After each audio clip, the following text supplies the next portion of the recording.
دي شوية أسرار وأفكار لشوية سلطات هتوفر عليكي وقت ومجهود وفلوس كتير قوي، عشان هنعمل كذا صنف بدريسنج واحد وتسلسل واحد.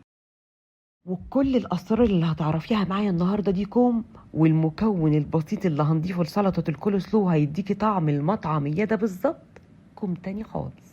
وخليهم هما بقى مش بس عطشانين، لا وجعانين كمان. يلا بينا. بولة وحطيلي فيها ذرة حلوة أو حمص أو فاصوليا، التلاتة دول تتبيلتهم واحدة، فلفل وتوم، واضربيهم عن طريق النبضات. أنا عايزاهم متقطعين مش معصورين.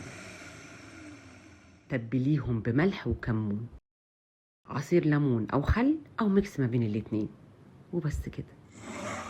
انزلي بالدريسنج الحلو ده عليهم مع رشة بقدونس مفروم وتقليبة حلوة، ورقديهم في التلاجة يمتصوا كل النكهات دي. وأوعدك هتاكلي سلطة لا دقتي ولا هتدوقي في جمالها، وبربع تمن الفتفوتة اللي بنشتريها من بره. ومما هو جدير بالذكر بقى انك تقدري تضيفي مايونيز او زبادي او ميكس ما بين الاتنين للسلطات دي، وتبقي زودتي سفرتك اصناف تانية. شفتي بقى ذات نفس خلطة التوم اللي حطيناها على السلطات اللي فاتت دي؟ حطها لي على بدنجان مشوي ومتقشر ومتقطع ومترقد في ليمون عشان ما يأكسدش. ضيفي كمان بصل متقطع جوانح ومدعوك بملح وفلفل اسود وسماق وشوية بقدونس،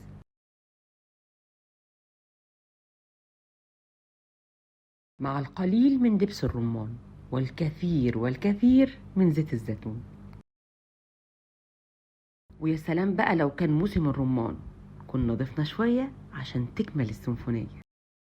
وبكده نبقى عملنا سلطة الراهب اللي مش هتكلم عنها كتير، هسيب السيرفيس الحلو ده يتحدث عن نفسه. طب تعرفي بقى انك لو شلتي البصل وضفتي شوية طحينة للبدنجان ده وهرستيه هرس ناعم، هيبقى عملتي احلى بابا غنوج في الدنيا. ولو ضفتي فلفل وطماطم وكوسة مشوية، هيبقى عندك احلى سلطة خضار مشوي هتدوقيها في حياتك. اما عن الكول سلو بطريقته الصح يا سادة، فما هو الا كرنب ابيض مبشور وربع كمية الكرنب جزر. والمكون السري بقى هو البصل الابيض او الذهبي، بس بكمية صغيرة جدا. شايفين البصلاية الصغننة دي؟ انا هاخد بس نصها، وهكون مقطعاها ناعم قوي مش بشراها. خلي بالك عشان حتى تكنيك التقطيع بيفرق في الطعم. شوية سكر حلوين كده بقى وتوصي.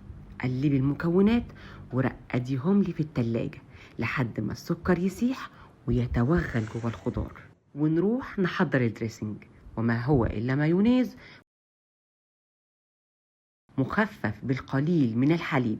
الحليب يا جماعة مش الزبادي. ونقلب المكونات مع بعض ونضيفها للخضار، نظبط الملح مع القليل من الخل، ويستحسن تدخل التلاجة وتتاكل تاني يوم. والطريقة دي بقى هتنسيكي أي طريقة عملتي بيها الكولسلو قبل كده وادعيلي. بصي شوية السلطات دول مش هياخدوا منك كام دقيقة، بس هيريحوكي شوفي بقى كام يوم، وهيسترويكي التلاجة كده ويبهجولك السفرة ويخلوكي فخورة جدا بنفسك. وفي النهاية خالص أنا عايزة أقولك لا تحاولي أن تكوني جميلة، فقط كوني حقيقية، ففي ذلك ما يكفي من الجمال. أتمنى لو الأفكار اللي قدمتها لكم أنجزتكم كده وأسعفتكم تعملوا لي لايك وشير، وتقولوا لي كمان في الكومنتات عايزين طرق إيه السلطات عشان أعملها لكم بطريقتها الأصلية. أنا شيماء البهائي.